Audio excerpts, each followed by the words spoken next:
कभी न कभी हम सभी ने बाइबल में किसी अनुच्छेद के अर्थ के बारे में लोगों को असहमत होते हुए सुना है। अक्सर ये वार्तालाप एक ही तरीके से समाप्त होते हैं। एक व्यक्ति कहता है, ठीक है, आपकी व्याख्या सिर्फ आपकी राय है। लेकिन दूसरा व्यक्ति जवाब देता है, नहीं, यह सिर्फ मेरी राय नहीं है, यह एक तथ्य है। ये टिप्पणियां बाइबल की व्याख्या में सबसे मूलभूत प्रश्नों में से एक को दर्शाते हैं।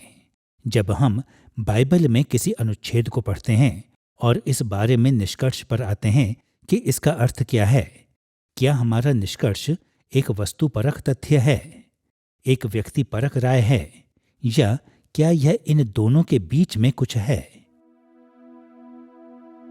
हमारी श्रृंखला उसने हमें पवित्र शास्त्र दिया का यह चौथा अध्याय है, व्याख्या की बुनियाद, और हमने इसका शीर्षक रखा है अर्थ के लिए दृष्टिकोण।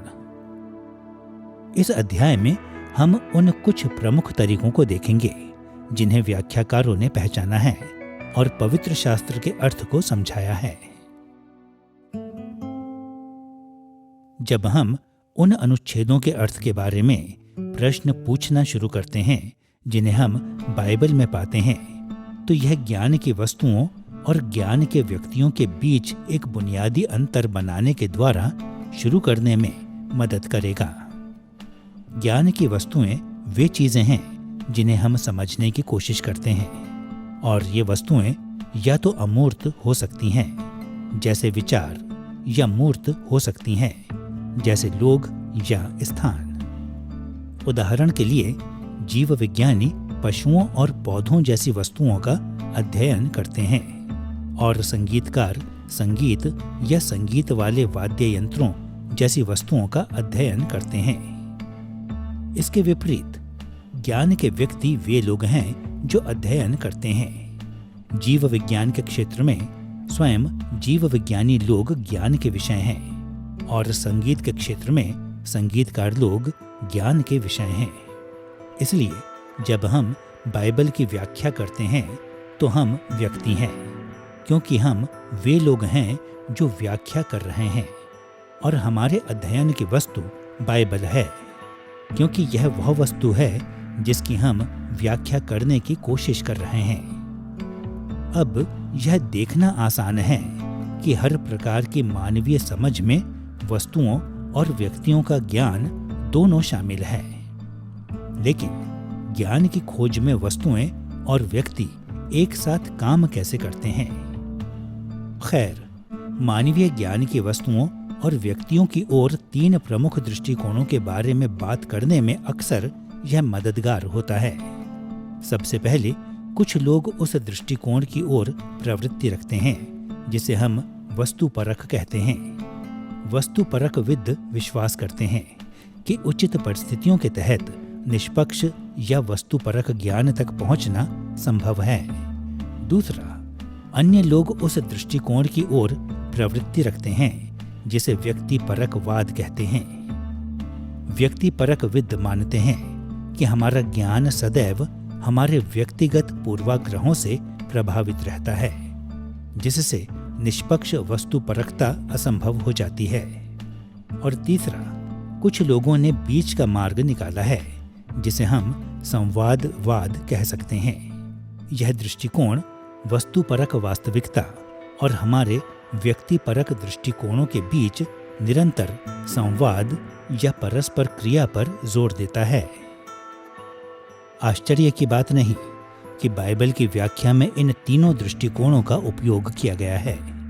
इसलिए जब हम इस अध्याय में पवित्र शास्त्र के अर्थ पर विचार करते हैं और जब हम इस प्रश्न का उत्तर देने का प्रयास करते हैं, तो हम इनमें से प्रत्येक पर ध्यान देंगे। क्या बाइबल के किसी अनुच्छेद की हमारी समझ वस्तुपरक है, व्यक्तिपरक है या संवादात्मक है? इस अध्याय में हम अर्थ के लिए इन तीनों प्रमुख दृष्टिकोणों में से प्रत्येक पर ध्यान केंद्रित करेंगे। सबसे पहले हम वस्तुपरक दृष्टिकोणों पर विचार करेंगे। दूसरा, हम व्यक्तिपरक दृष्टिकोणों को देखेंगे। और तीसरा, हम संवादात्मक दृष्टिकोणों का पता लगाएंगे। आइए पवित्र शास्त्र के अर्थ के लिए वस्तुपरक दृष्टिकोण के साथ शुरू करें। हम सभी ऐसे लोगों से मिले हैं जिनके पास हर प्रकार के विषय के बारे में राय होती है, लेकिन जिस पर वे विश्वास करते हैं उसका वस्तुपरक तथ्यों के साथ समर्थन करने की उनमें कोई योग्यता नहीं होती है। बेशक जब बाइबल की व्याख्या करने की बात आती है तो इसी तरह की बात सच है। बाइबल के कई अनुच्छेदों का अर्थ क्या है, इस पर रायों की कमी नहीं है, लेकिन बहुत सारे लोग अपनी व्याख्याओं को वस्तुपरक तथ्यों पर आधारित करने की कोशिश भी नहीं करते हैं। वे सिर्फ जोर देकर वह बात कहते हैं जो वे मानते हैं कि बाइबल के किसी अनुच्छेद का अर्थ है और उसे वहीं छोड़ देते हैं। जब हम बार बार इस समस्या में पड़ते हैं तो यह बहुत निराशाजनक हो सकता है, और यह हम सब में पवित्र शास्त्र के उस समझ को पाने की ललक पैदा कर सकता है जो कम से कम कुछ वस्तुपरक हो। यूरोप में 17वीं और 18वीं शताब्दी के बाद से बाइबल की व्याख्या को वस्तुपरकवाद ने बहुत प्रभावित किया है। मूल रूप से विद्वानों ने माना है कि वे निष्पक्षता से पवित्र शास्त्र की व्याख्या कर सकते हैं, और यह कि वे अपेक्षाकृत निश्चितता के साथ इसके अर्थ को जान सकते हैं। अधिकांश वस्तुपरकविद यह तर्क नहीं देते हैं कि जब हम बाइबल की व्याख्या करते हैं तो हम अपने सभी व्यक्तिगत पूर्वाग्रहों और दृष्टिकोणों को दूर कर सकते हैं, लेकिन वे जरूर मानते हैं कि इन्हें हम अपनी व्याख्याओं को प्रभावित करने से रोक सकते हैं ताकि हम पवित्र शास्त्र की सच्ची समझ तक पहुंच सकें। उदाहरण के लिए, हम सब बाइबल के पहले पद उत्पत्ति अध्याय 1 पद 1 को जानते हैं, जो कहता है, आदि में परमेश्वर ने आकाश और पृथ्वी की सृष्टि की। अधिकांश लोग इस बात से सहमत होंगे कि इस पद के मूल अर्थ को समझना अपेक्षाकृत आसान है। कम से कम हम विश्वास के साथ कह सकते हैं कि इसका अर्थ है परमेश्वर ने सब कुछ बनाया है। जब वस्तुपरकविद लोग कहते हैं कि उत्पत्ति अध्याय 1 पद 1 का अर्थ है कि परमेश्वर ने सब कुछ बनाया है, तो वे मानते हैं कि वे इस पद को बिना किसी पूर्वाग्रह के समझते हैं। इसलिए वे यह सोचने की प्रवृत्ति रखते हैं कि जो कोई उनकी व्याख्या को अस्वीकार करता है तो वह अज्ञानता के कारण इस स्पष्ट तथ्य से असहमत होता है। अब क्यों बाइबल के कई व्याख्याकारों ने पवित्र शास्त्र के अर्थ के लिए इस दृष्टिकोण का पालन किया, और बाइबल की व्याख्या शास्त्र में वस्तुपरकवाद के परिणाम क्या रहे हैं?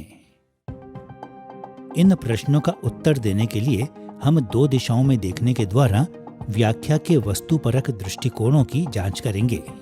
सबसे पहले हम इन दृष्टिकोणों के दार्शनिक और सांस्कृतिक पृष्ठभूमि को समझेंगे, और दूसरा हम बाइबल की व्याख्या पर उनके प्रभाव का उल्लेख करेंगे। आइए व्याख्या के वस्तुपरक दृष्टिकोणों की पृष्ठभूमि को देखने के द्वारा शुरू करें। वस्तुपरकवाद की पहचान आधुनिक दर्शन शास्त्र की नदी में सबसे प्रमुख धारा के साथ की जा सकती है। वह धारा जिसे हम वैज्ञानिक तर्क बुद्धिवाद कहेंगे। 1596 से 1650 तक रहने वाले रेने डेकार्ट को अक्सर आधुनिक तर्क बुद्धिवाद का पिता कहा जाता है, क्योंकि सत्य के सर्वोच्च निर्णायक के रूप में उन्होंने तर्क को बढ़ावा दिया। उनके दृष्टिकोण से धर्म, परंपराएं, मान्यताएं, अंतर्ज्ञान और अंधविश्वास जैसी चीजें हमारी सोच को भ्रमित करती हैं और हमसे वस्तुपरक वास्तविकता को छिपाती हैं। लेकिन डेकार्ट ने जोर देकर कहा कि कठोर तार्किक सोच पर निर्भरता मनुष्यों को भ्रम से मुक्त करती है और हमें वस्तुपरक सत्य की खोज करने में सक्षम बनाती है। वैज्ञानिक तर्क बुद्धिवाद प्राकृतिक विज्ञानों में विकासों से भी प्रभावित हुआ था। 1561 से 1626 तक रहे फ्रांसिस बेकन को अक्सर आधुनिक विज्ञान का पिता कहा जाता है, क्योंकि उन्होंने भौतिक संसार के अध्ययन के लिए तर्कसंगत तार्किक सोच को लागू किया था।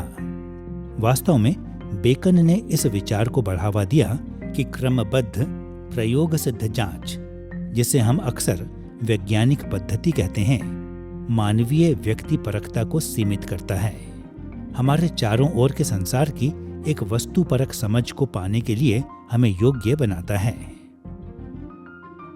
वैज्ञानिक तर्क बुद्धिवाद इतना प्रभावशाली था कि 17वीं शताब्दी से लेकर 20वीं शताब्दी के मध्य तक के अध्ययन के लगभग हर क्षेत्र ने इसके दृष्टिकोणों को अपनाया। यहाँ तक कि धर्म और ईश्वरीय ज्ञान जैसे विषयों को तार्किक वैज्ञानिक विश्लेषण के अधीन किया गया है। बेशक तर्क संगतता और विज्ञान की अवधारणाएं सदियों के दौरान विभिन्न तरीकों से बदल गई हैं, लेकिन वस्तुपरकवाद की मूल धारणा एक जैसी ही रही है। विशेष रूप से तर्क संगत वैज्ञानिक विश्लेषण का पालन करके हम वस्तुपरक ज्ञान पर पहुंच सकते हैं। 20वीं शताब्दी में आधुनिक वस्तुपरकवाद को एक व्यापक दार्शनिक दृष्टिकोण द्वारा चरम पर ले जाया गया था, जिसे संरचनावाद कहा जाता था। सरल शब्दों में कहें तो संरचनावादियों ने तर्कसंगत और वस्तुपरकता का उपयोग हर उस चीज की संपूर्ण समझ प्राप्त करने के लिए किया जिनका उन्होंने अध्ययन किया, जिसमें समाजशास्त्र, कला, भाषा और साहित्य शामिल हैं। साहित्य की व्याख्या में वस्तुपरकता के लिए उनकी अभिलाषा इतनी चरम पर थी कि संरचनावादियों ने हर उस विचार का खंडन किया जो व्यक्तिपरकता के किसी भी अंश को प्रस्तुत करता था। लेखकों के इरादे, मूल श्रोताओं की जरूरतें और आधुनिक पाठकों की राय तर्क संगत वैज्ञानिक विश्लेषण के लिए बहुत व्यक्तिपरक माने गए थे, लेकिन संरचनावादियों को पक्का विश्वास था कि विशुद्ध तर्क संगत विश्लेषण उन्हें उन ग्रंथों के वस्तुपरक समझ को प्रदान कर सकता है जिनकी उन्होंने व्याख्या की थी। परमेश्वर हमसे संपूर्ण लोगों के रूप में मिलता है। उसने हमारे हर पहलू को बनाया है। उसी प्रकार उसने हमारी बुद्धि को बनाया है। उसने हमारे अंतर्ज्ञान को बनाया है। उसने हमारी भावनाओं को बनाया है। उसने यह सब कुछ बनाया है और वह चाहता है कि हम अपने पूरे मन और आत्मा और शक्ति और बुद्धि के साथ प्रेम में प्रतिक्रिया दें। इसलिए यह हमारे हर पहलू को शामिल कर रहा है। इसलिए बाइबल की एक संकीर्ण बुद्धिवादी समझ पर्याप्त नहीं है और एक संकीर्ण भावनात्मक या सहज ज्ञान युक्त वाली समझ पर्याप्त नहीं है। आपको हर उस चीज के साथ प्रतिक्रिया देनी है जो आप में है। यही वह बात है जिसकी मांग परमेश्वर कर रहा है। और यह सत्य भी है कि पाप हमारी बुद्धि और हमारे अंतर्ज्ञान दोनों को प्रभावित कर सकता है। इसलिए प्रभु ने यह प्रबंध किया है ताकि हम एक मायने में एक को दूसरे से सही करने की शुरुआत कर सकें। ठीक, इसलिए लोगों का सहज रूप से किसी विचार के प्रति झुकाव हो सकता है और वे पवित्र शास्त्र को पढ़ते हैं और वे कहते हैं, सच में जब मैं इस पर अपनी बुद्धि को लगाता हूं तो मैं देख सकता हूं कि मेरे अंतर्ज्ञान को सुधार की आवश्यकता है। और इसके उलट भी, ठीक है ना? यह कि कभी कभी मेरे पास बौद्धिक विचार होते हैं और मुझे कहने की जरूरत है कि यह उससे बड़ा है, और अंतर्ज्ञान का भाव मुझे चेतावनी दे सकता है। आप जानते हैं, शायद आप विचार से दूर रहने में भला समझें, क्योंकि यह बाइबल संबंधी नहीं है। अर्थ के लिए वस्तुपरक दृष्टिकोणों के दार्शनिक और सांस्कृतिक पृष्ठभूमि को देखने के बाद आइए अपना ध्यान उस प्रभाव की ओर लगाएं जो बाइबल की व्याख्या पर वस्तुपरक दृष्टिकोण का रहा है। तर्क संगत वैज्ञानिक वस्तुपरकवाद ने बाइबल की व्याख्या को दो बुनियादी तरीकों से प्रभावित किया है। सबसे पहले यह हमें उस ओर ले गया है जिसे हम आलोचनात्मक बाइबल अध्ययन कह सकते हैं, और दूसरा इसने सुसमाचारिक बाइबल अध्ययन को भी प्रभावित किया है। आलोचनात्मक विद्वान आम तौर पर तर्क देते हैं, कि विज्ञान, पुरातत्व और इतिहास द्वारा उपयोग किए जाने वालों के समान ही पवित्र शास्त्र का मूल्यांकन करने का सबसे अच्छा तरीका तर्कसंगत जांच है। दुख की बात है कि आलोचनात्मक विद्वान अक्सर इस प्रकार की जांच की सीमाओं को पहचानने में विफल रहते हैं। इसलिए वे पवित्र शास्त्र के कई दावों और शिक्षाओं को अस्वीकार कर देते हैं। आलोचनात्मक विद्वानों के विपरीत सुसमाचारी लोग जोर देते हैं कि पवित्र शास्त्र एकदम सत्य और आधिकारिक है, और यह कि सभी वैज्ञानिक निष्कर्ष अंततः इसकी शिक्षाओं के अधीन होने चाहिए।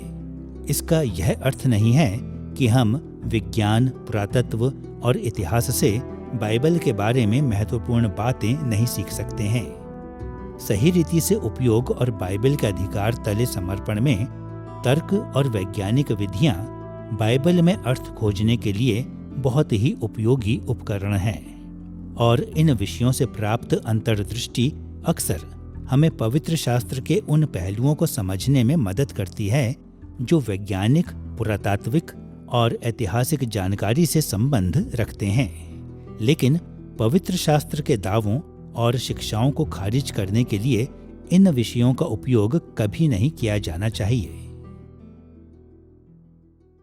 बाइबल को पढ़ने और अध्ययन करने वाले प्रत्येक जन के पास उसकी व्याख्या का कोई तरीका होता है। यह ऐसा प्रश्न है कि क्या हम वास्तव में उस तरह की विधि से अवगत हैं जिसका हम उपयोग कर रहे हैं, और उन प्रश्नों के बारे में सावधानी पूर्वक सोचते हैं जिनको हम पवित्र शास्त्र के लिए पूछ रहे हैं, और हम उत्तर कैसे खोजते हैं। मैं वास्तव में उन लोगों को प्रोत्साहित करता हूं जो अभी बाइबल का अध्ययन करने और समझने की शुरुआत कर रहे हैं कि वे उन प्रश्नों को जिन्हें वे उन प्रत्येक अनुच्छेदों से पूछते हैं जिसका वे अध्ययन कर रहे हैं, तो अनुसरण करने की शुरुआत करने के लिए कुछ नियमित चरणबद्ध विधि को लें। लेकिन यह कहना महत्वपूर्ण है कि बाइबल की व्याख्या एक विज्ञान नहीं है, यह एक कला है, और यह ऐसा नहीं है कि यदि हम सिर्फ सही प्रश्नों को पूछें तो ही हम बाइबल के पाठ्यांश का पूरा अर्थ सदैव समझ सकते हैं। और इसलिए मैं सोचता हूँ कि जैसे जैसे समय बीतता है हम सीखते हैं कि सिर्फ गुलाम बनकर एक विधि का अनुसरण ना करें, बल्कि पवित्र शास्त्र के किसी भी विशेष अनुच्छेद की व्याख्या करने में पवित्र आत्मा की अगुवाई के लिए भी मन को खोले रखें। जब हम बाइबल की व्याख्या में विशुद्ध विधि को लागू करते हैं तो यह इस बात में फायदेमंद है कि यह हमें ईमानदार बनाए रखती है। जब हम पवित्र शास्त्र को पढ़ते हैं तो यह हमें लापरवाह होने से या उचित रीति से सूचित न होने से बचाती है। क्या आप जानते हैं कि एक अच्छी पद्धति पर आधारित होना हमें हमारा अभ्यास कार्य करने के लिए प्रेरित करती है, और इस तरह यह कर्मठता और एकाग्रता को बढ़ावा देती है। उसी समय पर पद्धतिगत विशुद्धता कई बार बाइबल को वह बात कहने की अनुमति नहीं देने की ओर ले जा सकती है जो वह कह रही है। यह संकीर्ण व्याख्याओं को जन्म दे सकती है। इसके लिए यूहन्ना अध्याय 13 मेरे पसंदीदा उदाहरणों में से एक है, जो पांव धोने की कहानी है। यदि आप इसे विवेचनात्मक पद्धति जैसा पढ़ते हैं, जैसा कि हम में से कईयों ने अब तक सीखा है, तो यूहन्ना अध्याय 13 से इस दृढ़ विश्वास के साथ निष्कर्ष निकालना आसान है कि यह सिर्फ सेवार्थ में एक सबक है। लेकिन जितना अधिक मैं यूहन्ना के उद्देश्य और एक संपूर्ण के रूप में कैनन के अंतर्गत इस अनुच्छेद पर विचार करता हूँ, तो मैं उतना ही अधिक आश्वस्त हो गया हूँ कि यूहन्ना अध्याय 13 वास्तव में उसी कहानी वृत्तांश का एक नाटकीय रूप है जिसे पौलुस फिलिप्पियों अध्याय 2 में प्रस्तुत करता है, जहाँ वह कहता है, जैसा मसीह यीशु का स्वभाव था वैसा ही तुम्हारा भी स्वभाव हो। जिसने परमेश्वर के स्वरूप में होकर भी परमेश्वर के तुल्य होने को अपने वश में रखने की वस्तु न समझा, वरन अपने आप को ऐसा शून्य कर दिया और दास का स्वरूप धारण किया, आज्ञाकारी रहा कि मृत्यु, हाँ, क्रूस की मृत्यु भी सह ली। इस कारण परमेश्वर ने उसको अति महान भी किया। वे सब यीशु के नाम पर घुटना टेकें। हर एक जीभ अंगीकार कर ले कि यीशु मसीह ही प्रभु है। हमारे पास इन दोनों अनुच्छेदों में पूर्व महिमा, आत्मशून्यता और सेवा, और फिर बाद वाले पुनरागमन और बाद वाली महिमा की कहानी का वृत्तांश है। यह उसके समान है जिसके बारे में पेलिकन पूर्व अस्तित्व, शून्यता और महिमाकरण की ख्रीष्ट विद्या के रूप में बात करता है, और यूहन्ना में शाब्दिक सुराग हैं जो आपको वहां ले जाते हैं, लेकिन वे सूक्ष्म हैं। और इसलिए मैं सोचता हूं कि यह महत्वपूर्ण है कि जब हम बाइबल को पढ़ते हैं तो ध्यान में रखें कि पद्धति लक्ष्य प्राप्ति के लिए एक साधन है। यह अपने आप में लक्ष्य नहीं है, और इसलिए पवित्र शास्त्र को उचित रीति से समझना लक्ष्य है। यही बात हमेशा है। अर्थ के लिए वस्तुपरक दृष्टिकोण कई तरीकों से हमारी मदद कर सकते हैं। उनके पास तर्क से निष्कर्ष निकालने और व्याख्या के उचित तरीकों का लाभ है, जो बाइबल की सावधानी पूर्वक और जिम्मेदारी से व्याख्या करने में हमारी मदद कर सकते हैं। लेकिन बाइबल की व्याख्या के लिए यह दृष्टिकोण कितना भी मूल्यवान हो, हमें सदैव स्वयं को याद दिलाना होगा कि अंततः सिर्फ परमेश्वर ही अपने ज्ञान में वस्तुपरक है, क्योंकि उसकी दृष्टि से कुछ भी छिपा नहीं है। हम लोग कितना भी कठिन प्रयास कर लें, मनुष्य कभी भी पूरी रीति से वस्तुपरक तथ्यों का पूरी तरह से निष्पक्ष जांचकर्ता नहीं हो सकता। इसलिए वस्तुपरक दृष्टिकोणों के लाभों से नजर हटाए बिना हमें इस बात की व्यापक समझ चाहिए कि पवित्र शास्त्र के अर्थ को खोजने में क्या शामिल है। अर्थ के लिए वस्तुपरक दृष्टिकोणों की इस समझ को ध्यान में रखकर आइए अपने ध्यान को व्यक्तिपरक दृष्टिकोणों की ओर लगाएं। व्यक्तिपरकवाद के कई अलग अलग प्रकार हैं, लेकिन सामान्य तौर पर हम कह सकते हैं कि व्यक्तिपरकविद मानते हैं कि मनुष्य और संसार, और विशेष रूप से विश्वास के मामले अक्सर वैज्ञानिक तर्क बुद्धिवाद से समझने के लिए बहुत जटिल होते हैं। इसलिए अर्थ के लिए उनकी खोज आमतौर पर अंतर्ज्ञान और भावनाओं जैसे व्यक्तिगत संकायों पर दृढ़ता से निर्भर करती है। उदाहरण के लिए यूहन्ना अध्याय 13 पद 34 और 35 में यीशु ने यह सुपरिचित निर्देश दिया, मैं तुम्हें एक नई आज्ञा देता हूँ कि एक दूसरे से प्रेम रखो। जैसा मैंने तुमसे प्रेम रखा है, वैसा ही तुम भी एक दूसरे से प्रेम रखो। यदि आपस में प्रेम रखोगे तो इसी से सब जानेंगे कि तुम मेरे चेले हो। एक स्तर पर यीशु की आज्ञा अपेक्षाकृत स्पष्ट है। हमें एक दूसरे से प्रेम करना चाहिए, लेकिन प्रेम क्या है, इसके लिए विभिन्न लोगों के बहुत अलग अलग विचार हैं। प्रेम क्या है, इसको खोजने के लिए एक वस्तुपरक व्यक्ति पवित्र शास्त्र में खोज सकता है, लेकिन एक व्यक्तिपरक विद अपने स्वयं की शर्तों पर प्रेम को परिभाषित करने और फिर उस परिभाषा के अनुसार कार्य करने के लिए अधिक इच्छुक हो सकता है। अर्थ के लिए व्यक्तिपरक दृष्टिकोणों की हमारी चर्चा वस्तुपरक दृष्टिकोणों की चर्चा के समान होगी। सबसे पहले हम इन व्यक्तिपरक दृष्टिकोणों के दार्शनिक और सांस्कृतिक पृष्ठभूमि को समझेंगे, और दूसरा हम बाइबल की व्याख्या पर उनके कुछ प्रभावों का उल्लेख करेंगे। आइए व्याख्या के लिए व्यक्तिपरक दृष्टिकोणों की पृष्ठभूमि के साथ शुरू करें। आधुनिक व्यक्तिपरकवाद ने 17वीं और 18वीं शताब्दी के ज्ञानोदय के वस्तुपरकवाद के लिए प्रतिक्रिया में आंशिक रूप से प्रमुखता प्राप्त की। स्कॉटिश संशयवादी 1711 से 1776 तक रहे डेविड ह्यूम जैसे दार्शनिकों ने तर्क दिया कि तर्क शक्ति और वैज्ञानिक अध्ययन हमें संसार के बारे में वस्तुपरक ज्ञान नहीं दे सकते।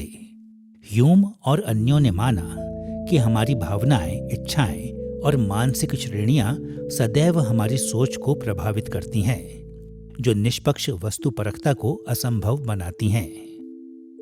1724 से 1804 तक रहे जर्मनी दार्शनिक इमैनुएल कांट ने भी व्यक्तिपरक विचारधारा में अत्यधिक योगदान दिया। कांट ने तर्क दिया कि हम वस्तुपरक वास्तविकता को, जैसा कि वह वास्तव में है, नहीं जान सकते। हम डिंग एंड सिख या स्वयं किसी चीज को कभी नहीं जान सकते। उन्होंने माना कि हम संसार को सिर्फ वैसा ही समझते हैं जैसा यह हमें दिखाई देता है, और फिर हमारे दिमागों में पहले ही से मौजूद तर्कसंगत श्रेणियों या अवधारणाओं के माध्यम से अपनी धारणाओं को हम संसाधित करते हैं।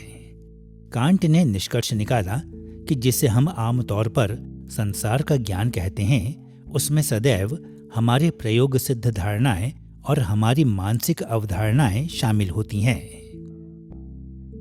ह्यूम और कांट के बाद अर्थ के लिए व्यक्तिपरक दृष्टिकोणों का रोमांसवाद जैसे आंदोलनों के माध्यम से 19वीं शताब्दी में विकसित होना जारी रहा।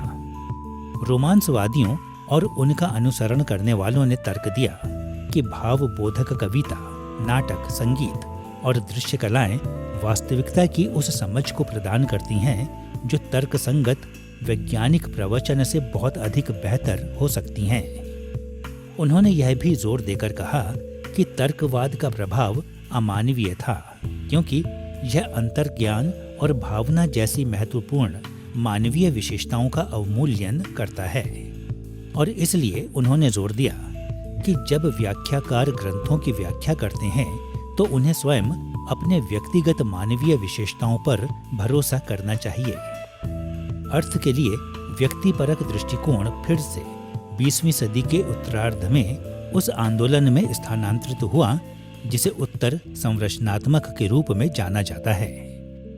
फ्रांसीसी सिद्धांतकार Jean Francois Lyotard, Jacques Derrida, Michel Foucault और कई अन्यों ने 20वीं शताब्दी के संरचनात्मकवाद की वस्तुपरकता को खारिज कर दिया।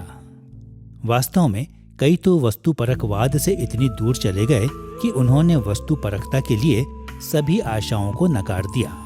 उन्होंने इस बात पर जोर दिया कि ज्ञान के वस्तुपरक दावों पर भरोसा नहीं किया जा सकता है, क्योंकि वे बहुत अधिक सीमित हैं और बहुत अधिक व्यक्तिपरक पूर्वाग्रहों, भावनाओं और मौजूदा मान्यताओं से प्रभावित हैं। इसके अलावा कई उत्तर संरचनावादी 19वीं सदी के जर्मन दार्शनिक फ्रेडरिक नीत्शे के साथ साथ 20वीं सदी के अस्तित्ववादियों से सहमत थे, जिन्होंने कहा था कि ज्ञान के लिए सभी दावे मुख्य रूप से एक व्यक्ति या समूह के पूर्वाग्रहों को दूसरों पर थोपने के प्रयास हैं। उनमें से कुछ ने इन विचारों को कला और साहित्य तक यह तर्क देते हुए बढ़ाया कि कलात्मक व्याख्या भी सामाजिक प्रभुत्व को प्राप्त करने के लिए डिजाइन की गई एक सत्ता की राजनीति है। हमारे समय में व्यक्तिपरकवाद व्यापक हो गया है, विशेष रूप से कला और साहित्य में। व्यक्तिपरक व्याख्याकार तर्क देते हैं कि चूंकि हम अपने आसपास के संसार की वस्तुपरक समझ को नहीं खोज सकते हैं, इसलिए बाइबल सहित कला और साहित्य का अर्थ हमारे भीतर स्थित होना चाहिए। इसलिए कला और साहित्य में वस्तुपरक अर्थ की बात करने के बजाय व्यक्तिपरक विद इस बारे में बात करते हैं कि कैसे संगीत, चित्रकलाएं, पुस्तकें और इन्हीं के जैसी चीज़ों को विभिन्न संस्कृतियों, विभिन्न जातीय समूहों, विभिन्न आर्थिक वर्गों, विभिन्न लिंगों और इन्हीं के जैसे अन्यों के द्वारा देखा जाता है। और वे विशेष रूप से इस बात में रुचि रखते हैं कि ये विभिन्न समूह अपने विभिन्न सामाजिक एजेंडे की सेवा में कला एवं साहित्य का उपयोग कैसे करते हैं। अब जबकि हमने अर्थ के लिए व्यक्तिपरक दृष्टिकोण की ऐतिहासिक पृष्ठभूमि का सर्वेक्षण कर लिया है, तो अब हम बाइबल की व्याख्या पर उनके प्रभाव पर विचार करने के लिए तैयार हैं। सैद्धांतिक रूप से मसीह के अनुयायी अपने आसपास की संस्कृति की धाराओं को उस तरीके को प्रभावित करने की अनुमति नहीं देते हैं जिसमें वे बाइबल की व्याख्या करते हैं। लेकिन वास्तव में हम में से कोई भी बाइबल के व्याख्या शास्त्र के हमारे दृष्टिकोण पर संस्कृति के प्रभाव से पूरी तरह से बच नहीं सकता।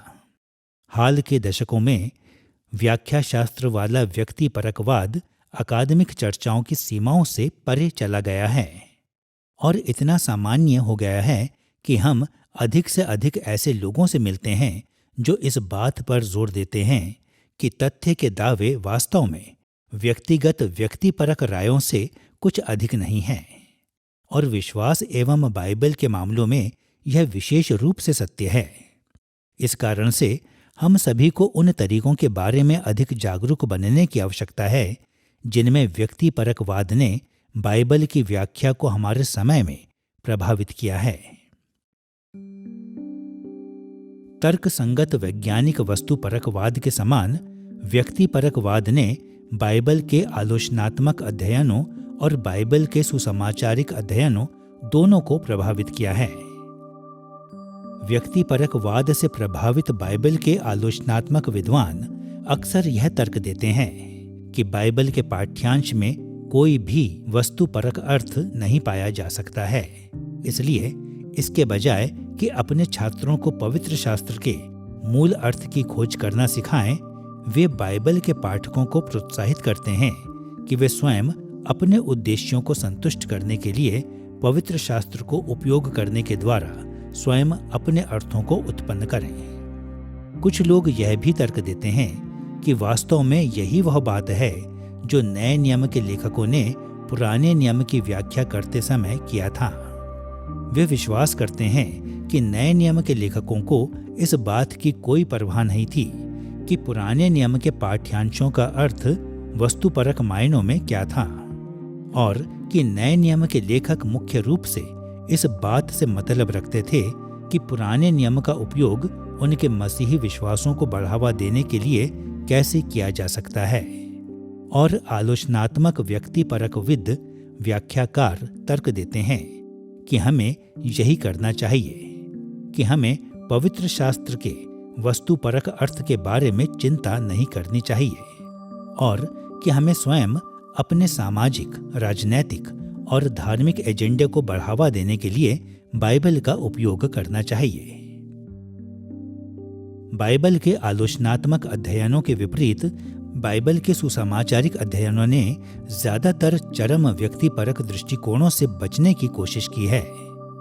कम से कम सैद्धांतिक रूप में सुसमाचारिक लोग आमतौर पर स्वीकार करते हैं कि बाइबल परमेश्वर का वचन है और इसलिए यह कि इसका अर्थ व्याख्याकारों के बजाय परमेश्वर द्वारा निर्धारित किया जाता है। लेकिन सुसमाचारीय लोग व्याख्या शास्त्र पर व्यक्तिपरकवाद के नकारात्मक प्रभाव से बचे नहीं रहे हैं। अनुच्छेद के वस्तुपरक अर्थ के लिए कुछ भी सोचे बिना वे अक्सर पूछते हैं, यह पाठ्यांश आपके लिए क्या मायने रखता है? और पाठ्यांश के ऐतिहासिक परिदृश्य के लिए किसी भी चिंता के बिना उपदेशक एवं बाइबल के शिक्षक अक्सर बाइबल के अनुच्छेदों में समकालीन हितों को देखते हैं। लेकिन इस तरह की त्रुटियों के बावजूद व्यक्तिपरकवाद ने फिर भी बाइबल के सुसमाचारिक व्याख्या शास्त्र के लिए मूल्यवान योगदान दिया है। यह ठीक ही कहा गया है कि हमारे सांस्कृतिक एवं व्यक्तिगत पृष्ठभूमि, कौशल, योग्यताएं, कमजोरियां और सीमाएं पवित्र शास्त्र की हमारी समझ को महत्वपूर्ण ढंग से प्रभावित करते हैं और इसने हमें यह देखने में मदद की है कि जिस तरह पवित्र आत्मा ने पवित्र शास्त्र को लिखने के लिए प्रेरित मानवीय लेखकों के व्यक्तिपरक दृष्टिकोण का उपयोग किया, उसी तरह से वह हमारे समय में पवित्र शास्त्र के अर्थ को समझने और लागू करने में मदद करने के लिए हमारे स्वयं के व्यक्तिपरक दृष्टिकोणों का उपयोग करता है। बाइबल हमेशा हमें निजी प्रतिक्रिया देने के लिए विवश करती है। बाइबल हमेशा हमें प्रतिज्ञाओं पर विश्वास करने के लिए, चेतावनियों का अनुसरण करने के लिए और आज्ञाओं का पालन करने के लिए प्रेरित करती है और इसलिए परमेश्वर के वचन के लिए व्यक्तिगत प्रतिक्रिया का ऐसा पहलू हमेशा होता है जिसकी अपेक्षा वास्तव में की जाती है। परमेश्वर स्वयं अपने वचन में हमसे बातें कर रहा है, लेकिन मैं मानता हूं कि यह पहचानना महत्वपूर्ण है कि यह वह स्थान नहीं है जहां हम बाइबल की व्याख्या करना शुरू करते हैं। जैसे कि सबसे पहला, सबसे महत्वपूर्ण प्रश्न है, इस अनुच्छेद से मुझे कैसा महसूस होता है, या इस अनुच्छेद के लिए मेरी व्यक्तिगत प्रतिक्रिया क्या है। इससे पहले कि हम उस संपूर्ण अर्थ को समझ सकें जो हमारे समकालीन परिस्थिति में बाइबल के पास है, हमें यह समझने की आवश्यकता है कि इसके मूल संदर्भ में बाइबल का क्या अर्थ था, और इसलिए बाइबल में और स्वयं इसके बारे में अर्थ को समझने के लिए कड़ी मेहनत करना महत्वपूर्ण है, और फिर वहीं नहीं रुकना है, क्योंकि हम व्यक्तिगत प्रतिक्रिया पर आगे जाना चाहते हैं। लेकिन बाइबल की व्याख्या करने की प्रक्रिया में ये दोनों महत्वपूर्ण हैं। अर्थ के लिए व्यक्तिपरक दृष्टिकोण हानिकारक हो सकते हैं जब वे बाइबल के विभिन्न व्याख्याओं का मूल्यांकन करने के लिए कोई मानक नहीं छोड़ते हैं।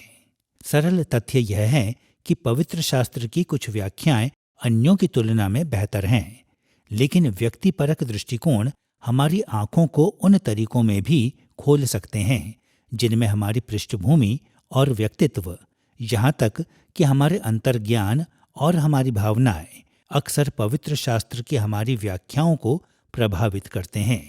और इन प्रभावों को पहचानने से हमें उन्हें और अधिक प्रभावकारी रूप में संभालने में मदद मिल सकती है, ताकि हम बाइबल की व्याख्या अधिक जिम्मेदारी से कर सकें। अब जबकि हमने अर्थ के लिए वस्तुपरक और व्यक्तिपरक दृष्टिकोणों का पता लगा लिया है, आइए अपने ध्यान को संवादात्मक दृष्टिकोणों की ओर लगाएं। कभी न कभी हम सभी ऐसे लोगों से मिले हैं जिनके पास किसी चीज के लिए जबरदस्त राय होती है, जिसके लिए वे जोर देते हैं कि हर किसी को उनसे पूरी तरह सहमत होना चाहिए। अब कई बार हम शांति बनाए रखने के लिए उनके साथ बस हाँ में हाँ मिलाते हैं, लेकिन अन्य समयों पर मुद्दा इतना महत्वपूर्ण होता है कि हम इसके बारे में अधिक बात करने पर जोर देते हैं। इस तरह की अच्छी बातचीत में दोनों लोग स्वयं को स्पष्ट रूप से व्यक्त करने और एक दूसरे को ध्यान से सुनने की पूरी कोशिश करेंगे, और आशा होती है कि जैसे जैसे बातचीत जारी रहती है, सर्वसम्मति के कुछ उपाय सामने आएंगे। खैर, हाल के दशकों में इस तरह का वार्तालाप या संवाद बाइबल सहित सभी साहित्यों की व्याख्या करने के लिए एक मॉडल बन गया है। यह शब्द संवादात्मक इस शब्द को संदर्भित करता है कि व्याख्या में पाठक और पाठ्यांश के बीच एक प्रकार का संवाद या परिचर्चा शामिल होती है। मूल विचार यह है कि पाठ्यांश का एक वस्तुपरक अर्थ होता है, लेकिन इस वस्तुपरक अर्थ को पाठक और पाठ्यांश के बीच एक व्यक्तिपरक बातचीत या संवाद के माध्यम से सबसे अच्छे से खोजा जाता है। भजन अध्याय 119 पद 18 में हम इस तरह के संवाद का एक उदाहरण देखते हैं, जहां भजनकार ने परमेश्वर से इस प्रार्थना को किया, मेरी आंखें खोल दे कि मैं तेरी व्यवस्था की अद्भुत बातें देख सकूं। इस भजन में भजनकार इस तरीके के बारे में बात कर रहा था कि उसने नियमित रूप से पवित्र शास्त्र पर मनन किया और उसने व्याख्या के एक मौलिक रूप वाले संवादात्मक दृष्टिकोण को व्यक्त किया। सबसे पहले उसने विश्वास किया कि वस्तुपरक अर्थ व्यवस्था में पाया जा सकता है, लेकिन साथ ही उसने महसूस किया कि व्यवस्था को सही तरीके से समझने के लिए उसे एक व्यक्तिपरक आंखें खोलने वाला अनुभव चाहिए। भजनकार परमेश्वर से अपने व्यक्तिगत प्रभावों को समाप्त करने के लिए नहीं, बल्कि उसकी अंतर्दृष्टि को बढ़ाने के द्वारा उसके व्यक्तिपरक दृष्टिकोण में सुधार करने के लिए कह रहा था।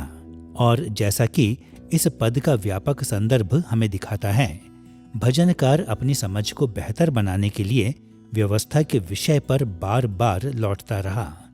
उसने पवित्र शास्त्र के साथ एक संवाद को बनाए रखा, जिसने इसके अर्थ की उसकी समझ में निरंतर सुधार किया। अर्थ के लिए संवादात्मक दृष्टिकोणों की हमारी खोज उसी रीति से शुरू होगी जैसे कि वस्तुपरक और व्यक्तिपरक दृष्टिकोणों का हमारा चिंतन था। सबसे पहले हम संवादात्मक प्रतिरूपों के दार्शनिक और सांस्कृतिक पृष्ठभूमि को समझेंगे और दूसरा हम बाइबल की व्याख्या पर उनके प्रभाव पर विचार करेंगे।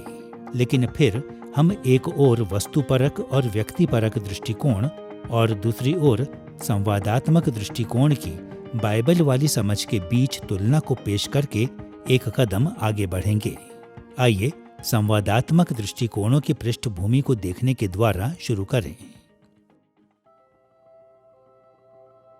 व्याख्या शास्त्र के दार्शनिक वाले क्षेत्र में व्याख्या के संवादात्मक प्रकृति पर जर्मन दार्शनिक, धर्म विज्ञानी और भाषाविद फ्रेडरिक श्लेयरमाकर द्वारा जोर दिया गया था, जो 1768 से 1834 तक रहे थे।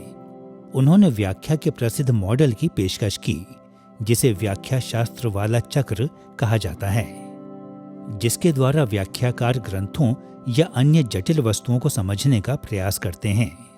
यह चक्र तब शुरू होता है जब हम किसी वस्तु का सामना करते हैं और शुरुआत में इसे अपने दिमाग में संसाधित करते हैं। फिर हम वस्तु का और अधिक सामना करने एवं और अधिक समझ को संसाधित करने के लिए वापस बार बार लौटते हैं। श्लेयरमाकर के व्याख्या शास्त्र वाले चक्र को अक्सर अन्य लोगों द्वारा एक व्याख्या शास्त्र वाले सर्पिल के रूप में वर्णित किया गया है। व्याख्याकारों और अध्ययन की उनकी वस्तु के बीच एक चक्राकार प्रक्रिया जो प्रगतिशील रूप में अधिक से अधिक समझ की ओर बढ़ता है। विज्ञान में भी संवादात्मक मॉडल सामने आए हैं। 1922 से 1996 तक रहे टॉमस कुन जैसे विज्ञान के 20वीं सदी के दार्शनिकों ने तर्क दिया कि वैज्ञानिक ज्ञान वस्तुपरक वास्तविकता और समझ के प्रतिमानों के बीच पारस्परिक क्रियाओं से पैदा होता है, जिन्हें हम वैज्ञानिक जांच में लाते हैं। किसी भी प्रतिमान की मूल अवधारणा यह है कि हमारे सभी विश्वास आपस में जुड़े हुए हैं। वे एक जटिल संरचना में एक साथ फिट बैठते हैं। प्रत्येक एक दूसरे को मजबूती देता और प्रभावित करता है। जब तक नया विश्वास हमारे प्रतिमान को चुनौती नहीं देता, तब तक इसे अपनाना हमारे लिए आसान होता है। लेकिन हम उन नए विश्वासों का विरोध करते हैं जो हमारे प्रतिमान की संरचना को खतरे में डालते हैं। फिर भी जब हमारे प्रतिमानों का विरोध करने वाले सबूत पर्याप्त होते हैं, तब यह हमें बदलने के लिए मजबूर कर सकता है। कभी कभी क्रांतिकारी तरीकों में जो हमें उन सब बातों को फिर से सोचने पर मजबूर कर सकता है जिन्हें हमने सोचा था कि हम जानते थे। लेकिन बदलाव की मात्रा की परवाह किए बगैर हमारे मानसिक प्रतिमानों और वस्तुपरक वास्तविकता के हमारे अनुभव के बीच एक प्रकार का संवाद सदैव चलता रहता है, जिसके कारण हम निरंतर दूसरों के प्रकाश में अपने प्रत्येक विश्वासों का फिर से मूल्यांकन करते हैं। शायद 20वीं सदी में व्याख्या शास्त्र के लिए सबसे प्रभावशाली संवादात्मक मॉडल में हैंस जॉर्ज गैडामर का था, जो 1900 से 2002 तक रहे थे। गैडामर ने दो क्षितिजों के समलयन के संदर्भ में विज्ञान, दर्शन, ईश्वरीय ज्ञान, कला और साहित्य में अर्थ की बात की। गैडामर की सोच में एक क्षितिज ही वह सब कुछ है जिसे किसी विशेष दृष्टिकोण से देखा या समझा जा सकता है। व्याख्या शास्त्र के मामले में एक क्षितिज पाठ्यांश का होगा। पाठ्यांश में व्यक्त सभी दृष्टिकोण और वे सभी निष्कर्ष जो उन दृष्टिकोणों से निकाले जा सकते हैं, वे इसके क्षितिज में शामिल होंगे।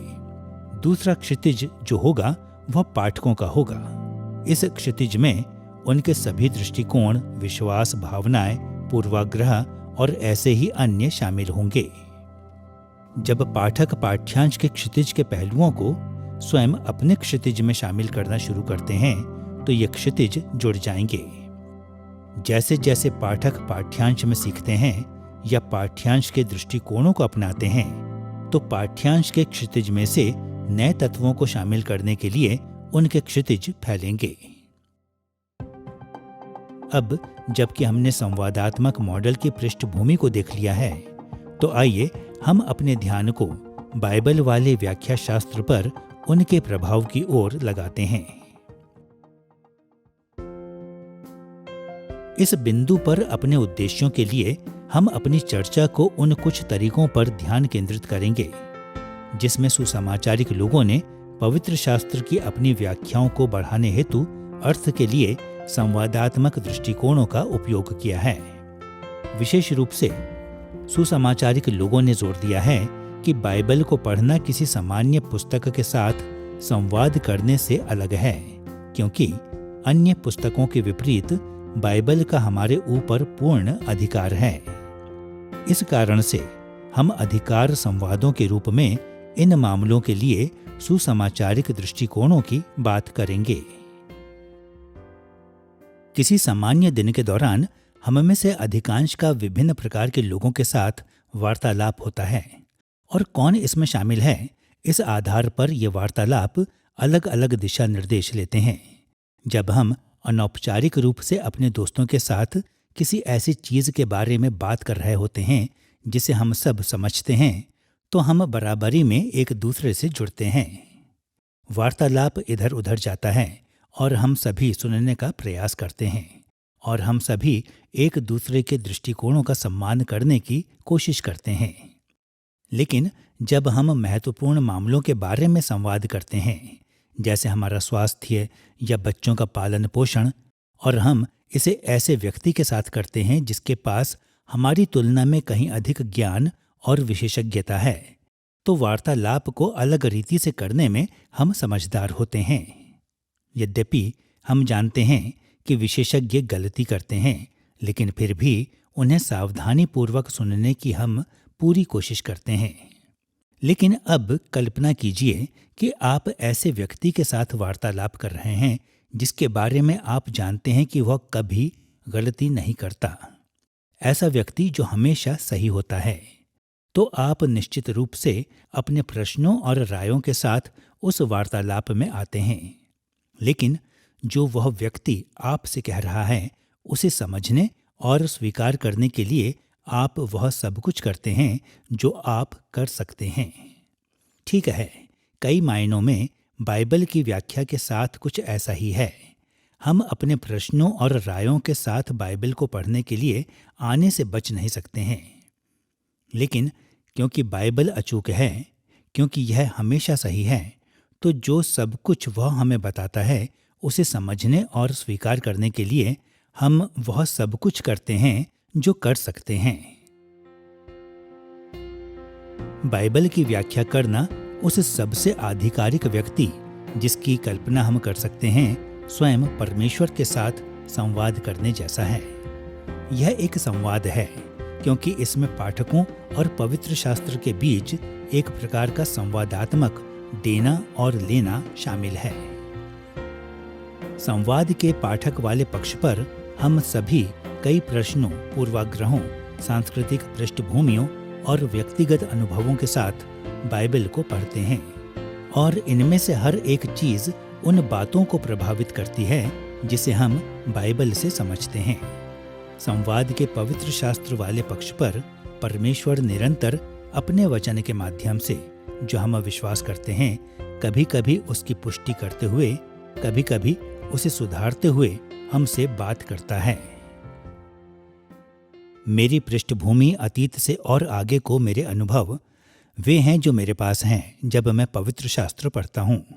तो उन शर्तों में मैं स्वाभाविक रूप से इसकी व्याख्या करता हूँ, इसके बारे में सोचता हूँ। मुद्दा यह है कि जब मैं पवित्र शास्त्र को पढ़ता हूँ तो मैं सचेत हो जाता हूँ कि वह करूँ।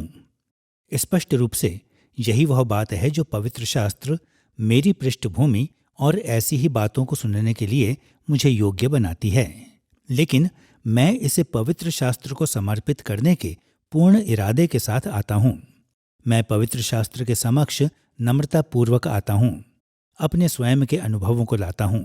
हाँ, यह मुझे पाठ्यांश को समझने में सक्षम बनाता है, लेकिन मैं इसे यह कहते हुए वापस समर्पित करता हूँ। ठीक है, क्या मेरी प्रतिक्रिया सही है? क्या पवित्र शास्त्र उसे, जो मैं सोचता हूँ कि इसका अर्थ है उसकी पुष्टि करता या सही करता है। इसलिए मैं बार बार वापस आता और पाठ्यांश को देखता हूँ, पाठ्यांश को सुनता हूँ, पाठ्यांश के समक्ष प्रतीक्षा करता हूँ, पवित्र शास्त्र के पाठ्यांश को समझता हूँ। इसके बड़े संदर्भ में मैं इसे देखता हूँ कि जो परमेश्वर कह रहा है उसके लिए पवित्र शास्त्र के पाठ्यांश के अनुरूप कहाँ पर मेरी प्रतिक्रियाओं को फिर से आकार देने की आवश्यकता है। और हाँ, बेशक वे जितना अधिक पवित्र शास्त्र के अनुरूप बनते हैं उतना ही बेहतर मैं पवित्र शास्त्र को समझता हूँ। जितना बेहतर मैं पवित्र शास्त्र को समझता हूँ, फिर उतना ही मैं अपनी प्रतिक्रियाओं को पवित्र शास्त्र के पास लाने और उन्हें पवित्र शास्त्र द्वारा आकार दिए जाने में सक्षम होता हूँ। जब हम बाइबल के अधिकार तले समर्पण करते हैं तो हम इससे बुद्धि, शिक्षा और प्रोत्साहन प्राप्त करने की अपेक्षा करते हैं। हम भरोसा करते हैं कि आत्मा अपने विवेक से हमें पवित्र शास्त्र के वास्तविक अर्थ के लिए अधिक से अधिक प्रबुद्ध करता है और हमें इसे हमारे जीवनों में अधिक विश्वासपूर्वक रीति से लागू करने में सक्षम बनाता है। इसलिए जितना अधिक हम बाइबल को जिम्मेदारी से पढ़ते और व्याख्या करते हैं उतना ही अधिक हम अपनी समझ के सही होने की अपेक्षा कर सकते हैं और उतना ही अधिक हमारे वरदान मजबूत, हमारी सोच को चुनौती, हमारे सांस्कृतिक पृष्ठभूमियों का मूल्यांकन और हमारे व्यक्तिगत अनुभवों का बदलाव किया जा सकता है। यह महत्वपूर्ण है कि हम पवित्र शास्त्र के अधिकार के प्रति समर्पण करें, क्योंकि ऐसा करना परमेश्वर के अधिकार के प्रति समर्पण के लिए एक मनोवृत्ति को दर्शाता है। स्वयं परमेश्वर के वचनों के रूप में जब हम पवित्र शास्त्र के अधिकार के प्रति समर्पण करते हैं या नहीं करते हैं तो हम स्वयं परमेश्वर के प्रति अपनी मनोवृत्ति के बारे में कुछ कह रहे हैं और इसलिए हम सावधान रहना चाहते हैं कि हम पवित्र शास्त्र को ऐसे ना पढ़ें जैसे कि उसके न्यायी हैं, लेकिन उनके अधिकार के तले, क्योंकि हम पहले स्थान पर परमेश्वर के अधिकार के तले आते हैं। अब जबकि हमने संवादात्मक मॉडल और बाइबल वाली व्याख्या शास्त्र पर उनके प्रभाव पर विचार कर लिया है, तो आइए वस्तुपरक और व्यक्तिपरक दृष्टिकोणों के साथ अर्थ के लिए संवादात्मक दृष्टिकोण की तुलना पर गौर करते हैं। अर्थ के लिए वस्तुपरक और व्यक्तिपरक दृष्टिकोण कुछ मौलिक तरीकों में एक दूसरे का विरोध करते हैं, लेकिन उनमें कुछ बहुत ही महत्वपूर्ण आम बात है। चरम सीमाओं पर दोनों ही मॉडल अंततः व्याख्याकारों के अधिकार को स्वयं बाइबल के अधिकार के बराबर या उससे बड़ा बनाते हैं। हमारे तर्क संगत और वैज्ञानिक वस्तुपरक दृष्टिकोण कितने विश्वसनीय हैं, इसका आकलन वस्तुपरकवाद वास्तविकता से अधिक करने की प्रवृत्ति रखता है। हमारे व्यक्तिगत अंतर्ज्ञान और राय कितने विश्वसनीय हैं, इसका आकलन व्यक्तिपरकवाद वास्तविकता से अधिक करने की प्रवृत्ति रखता है। लेकिन दोनों मामलों में परिणाम एक जैसे हैं। हम पवित्र शास्त्र के ऊपर न्यायी बन बैठते हैं। इसलिए भले ही ये दृष्टिकोण कुछ सहायक अंतर्दृष्टि प्रदान करते हैं, फिर भी संवादात्मक मॉडल हमें अपनी कमजोरियों के साथ और बाइबल के दिव्य अधिकार के साथ अधिक पर्याप्त रूप में कार्य करने में मदद करता है। इस अध्याय में हमने समग्र संवादात्मक दृष्टिकोणों के बजाय मुख्यतः अर्थ के लिए सुसमाचारिक अधिकार संवाद वाले दृष्टिकोणों से संबंध रखा है। इसलिए हमारी तुलना पहले अधिकार संवाद और वस्तुपरक मॉडल पर केंद्रित होगी और दूसरा अधिकार संवाद और व्यक्तिपरक मॉडल पर। आइए अधिकार संवाद और वस्तुपरक दृष्टिकोणों के साथ शुरू करें। वस्तुपरक मॉडल के जैसे ही एक अधिकार संवाद मॉडल स्वीकार करता है कि पवित्र शास्त्र के पाठ्यांश में वस्तुपरक सत्य पाया जा सकता है। बाइबल हमारे लिए परमेश्वर का वचन और प्रकाशन है और जो कुछ वह कहता है वह वस्तुपरक रीति से सत्य और सार्थक है और व्याख्या के तरीके इस प्रकाशन को समझने में हमारी मदद कर सकते हैं, जब तक कि तरीके बाइबल के मानकों का अनुपालन करते हैं। जैसा कि पौलुस ने दूसरा तीमुथियुस अध्याय 2 पद 15 में तीमुथियुस को बताया। अपने आप को परमेश्वर का ग्रहण योग्य और ऐसा काम करने वाला ठहराने का प्रयत्न कर जो लज्जित होने न पाए और सत्य के वचन को ठीक रीति से काम में लाता हो। दूसरा तीमुथियुस अध्याय 2 पद 15। यहाँ पौलुस ने संकेत दिया कि सत्य के वचन को काम में लाने का एक सही तरीका है और महत्वपूर्ण रूप से उसने इस सही तरीके की तुलना एक काम करने वाले की मजदूरी से की। उसका तात्पर्य था कि बाइबल को पढ़ने के लिए सावधानी पूर्वक अध्ययन और जिम्मेदारी वाली कार्य प्रणाली की आवश्यकता होती है। ये विधियां अपने में और अपने लिए पर्याप्त नहीं हैं, लेकिन वे फिर भी जिम्मेदार वाली व्याख्या का एक महत्वपूर्ण हिस्सा हैं। जबकि एक अधिकार संवाद मॉडल व्याख्या शास्त्र वाले वस्तुपरकवाद के साथ इन समग्र दृष्टिकोणों को साझा करता है, यह वस्तुपरक विद की चरम सीमाओं के साथ जुड़े कुछ गंभीर खतरों को टालता है।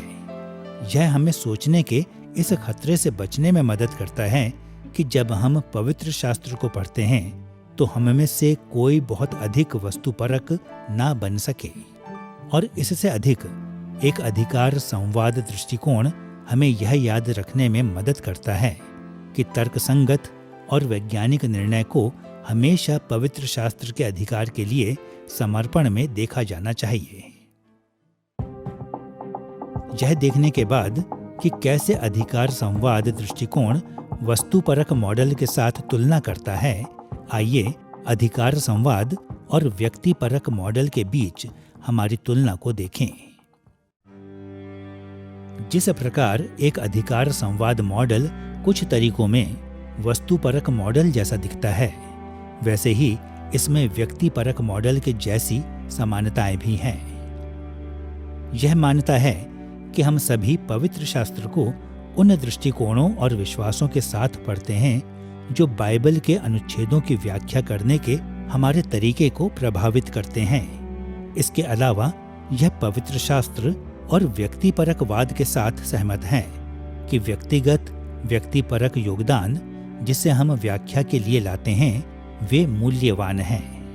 पवित्र शास्त्र बार बार इसी तरह के व्यक्तिपरक विचारों पर जोर देता है, जैसे कि भजन अध्याय 119 में, जहां यह परमेश्वर की व्यवस्था पर मनन करने, अपने पूरे दिल से परमेश्वर की सच्चाई को खोजने, जो परमेश्वर ने पवित्र शास्त्र में प्रकट किया है, उसे देखने के लिए खुली हुई आंखों के लिए प्रार्थना करने, बाइबल को आनंद और आज्ञाकारिता के मनोभाव से पढ़ने, व्यवस्था से प्रेम करने, क्योंकि यह परमेश्वर का अच्छा वरदान है, पवित्र शास्त्र की आज्ञा पालन करने की शपथ लेने और परमेश्वर के आधिकारिक वचन के साथ हमारे संवाद के कई अन्य व्यक्तिपरक पहलुओं की बात करता है।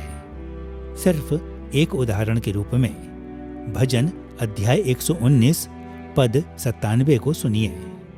आहा, मैं तेरी व्यवस्था से कैसी प्रीति रखता हूँ, दिन भर मेरा ध्यान उसी पर लगा रहता है।